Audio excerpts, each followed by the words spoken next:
మార్కాపురం జిల్లా గిద్దలూరు మండలంలో గిద్దలూరు ఒంగోలు నంద్యాల జాతీయ రహదారిపై చాణక్య స్కూల్ సమీపంలో ఘోర రోడ్డు ప్రమాదం జరిగింది. రాంగ్ రూట్లో వచ్చిన మారుతి కారు ఎదురుగా వస్తున్న వాహనాన్ని ఢీకొట్టడంతో కారులో ప్రయాణిస్తున్న ఇద్దరు అక్కడికక్కడే మృతి చెందారు. ప్రమాద సమాచారం అందుకున్న పోలీసులు ఘటనా స్థలానికి చేరుకుని సహాయక చర్యలు చేపట్టారు. మృతుల వివరాలు, ప్రమాదానికి గల పూర్తి కారణాలు ఇంకా తెలియాల్సి ఉంది.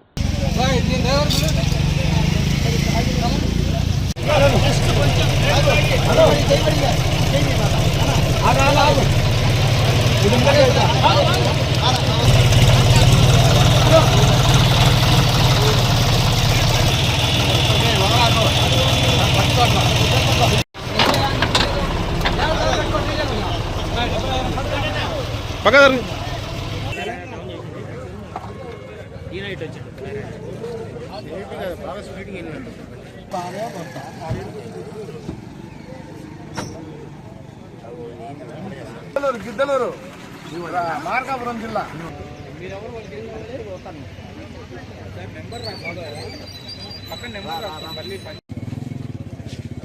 బాంబులు